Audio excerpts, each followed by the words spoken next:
Good morning, it's Harvey Jackson from Producer Profit. Just going to go through the prospect that there's tariffs going to be coming on Saturday or sooner, as Trump alluded to with some of his talking points there yesterday. He said he was going to decide by the end of the day. I don't know if that actually happened, but whether that decision. So one thing I mentioned to a client yesterday, he tends to put out stuff after hours when they can't trade. So late in the evening or on Saturday or whatever when the market's not trading. I don't know if he does that on purpose or whatever, but I probably have a theory on that, but we'll leave it at that. Recording from my jail cell today, so let's just get into it. So there's uh, this article just kind of talks about that there's already been a shift of uh, uh, egg products going to the U.S. as far as finding other uses or other sources. And it does give you some numbers here, which is kind of interesting.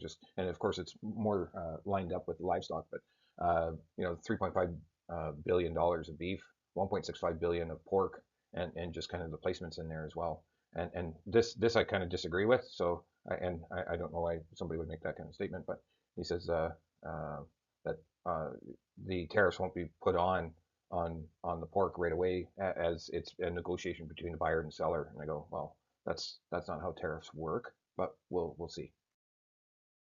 So Karen, or this isn't Karen Brown's, but just talking about the 25% tariff and how it's actually influencing the market here again, uh, and why he's putting it on, and he's using certain clauses in his or in his government to be able to put this on, and it just explains this a little bit, and that there's already going to be some expected retaliation. So Canada is going to retaliate, and so is Mexico. So when you have that happening, just expect the counter tariffs are probably going to be more impactful to the local economy than the tariff itself. It's going to be that there's going to be an all-out war. Karen Braun article just talking about uh, the soybean uh, exports from the U.S. has already started to slow, and they're finding other sources. And you can just see with the graphics here, it's not as low as it has been, but it's actually that it's maybe a bit lower than it's been. And you would have to go back to 2018, 19, when you actually had the tariffs on that you can actually compare it to. Mexico peso uh, changes. And here in this article, they're talking about the loonie and how it's actually pulled back as well. So what I did here is just a comparison between the Mexican peso since January 20th and uh, and and the Canadian dollar. So the Canadian dollar's lost 0.12 or 0.29%, and the peso is actually basically flat to up almost 1%. So lots of volatility, but it looks like the Canadian is just maybe more of a gradual slide, just the way this chart looks. But when you look at it a little bit deeper dive, this is the inauguration, the talk of the tariff. Again, yesterday, talk of the tariff, and you got this leg down and a bit of a recovery. But we're at the bottom end of this range when we look at it. Here's the Chinese yen against the U.S. dollar. So since this is a 6-month chart, and you can see that there's been a pretty good slide in the Japanese yen, and I think that's more of the economy than anything. And this is they're on holidays as of that green candle there. So there's maybe a little bit more activity in their country, and that's spurring on their dollar to improve. Brazilian real. A lot of U.S. analysts are talking about this. They were talking about it when I was there. It's already started to recover. So it is, and the reason the U.S. Analysts talk about it is because it just, the advantage of the Brazilian real to buy or to sell products out of their country is huge when they have a low dollar. It's the same with Canada, but everything they buy is going to be more expensive, and they've got pretty rampant inflation, just like Canada's inflation is not under check, just like the U.S. either. Here's the euro. It had that same kind of slide, a little bit of a recovery, but we'll see if we can hold on to that one. And the reason I'm pointing out these ones is because of the commodities and the trade with the U.S. are a lot more robust. So just looking at the commodities here, canola is down, rapeseed is down as well, but not down as much. Soybean oil is up a little wee bit, and so is the palm oil.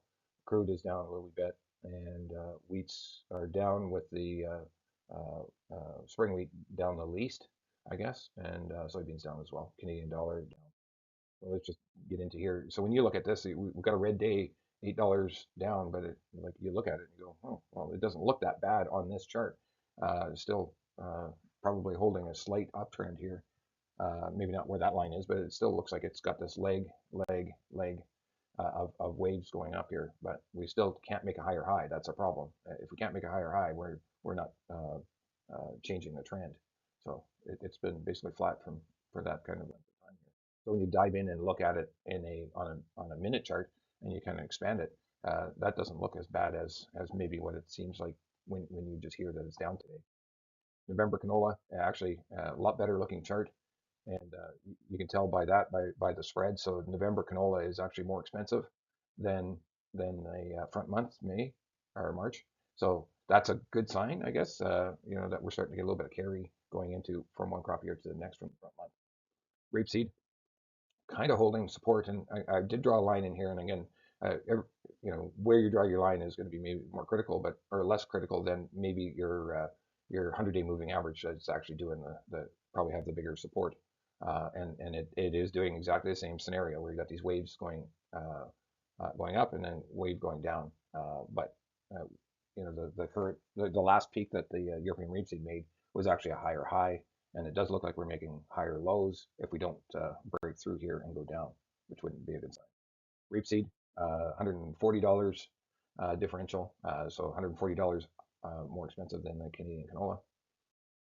Soybean oil basically sliding sideways with some your moving averages are below it, so it is somewhat supported, but the longer it goes sideways, and this could be just a fact of no decisions getting made on renewable fuels. How much is that soybean oil going to be utilized or incentivized to use?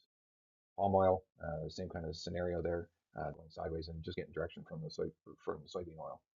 Soybean itself, I still think this is a buy if we're going to go short beans, but just expect it to maybe go from where we currently are, 1037 down to 1008, and it could stop at 1021. The other moving averages as well, which would put us right at the bottom of that kind of low that got made there. Not to say that that's a critical move or anything, but you may want to talk to the broker about that. Wheat, finally we're getting some better stories. We have three green candles here, down a little bit today, but still above the 38 or 38.2 retracement value, and are above almost all the moving averages. So, and here's your new crop, and there's target is probably still to get to $7 there, or very close to it, and this is currently where we are. So we got another 35 cents up before we'll be looking at doing some futures first kind of contracts on fall. And the differential between uh, the front month and December 25 is 34 cents, which is carry in the market, take advantage of the market telling you to price in the future, and it seems to be kind of holding out there in that range. Hard red winter, same kind of idea. They had a few good candles, pulled back a little bit today, but still supported by the moving averages below and the 38.2 retracement value. The Chicago wheat has not made it to the 38.2, so it's a 23.6. It has not had the move that the other higher protein wheat classes have. So if you're looking at trading something, I would be trading Minneapolis, and then Kansas, and then Chicago would be the last choice because of just how that one's moving. It's not moving with the same frequency. Milling wheat basically going sideways here. And your corn, this has been the story, will continue to be the story, I think, and it's supply and demand, and it's tight. And when is that next crop coming in?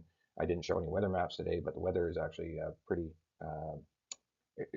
Delayed planting of corn in the second crop, Brazil, will usually push down yields. And if there's a delayed harvest in the first crop, soybeans, they can't plant because they plant right behind it, right? So anyway, just keep that in mind. This is just a graphic kind of showing where do we sell this product, or where does the U.S. farmer sell the product, and China with the tariff is pretty exposed, but Mexico is the next, and if there is going to be a trade, the biggest one that's going to be bullseye on if there's 25% tariff is what is Mexico going to put a counter tariff? Is that why there's such a good buying pace that they had ahead of this inauguration? Possibly.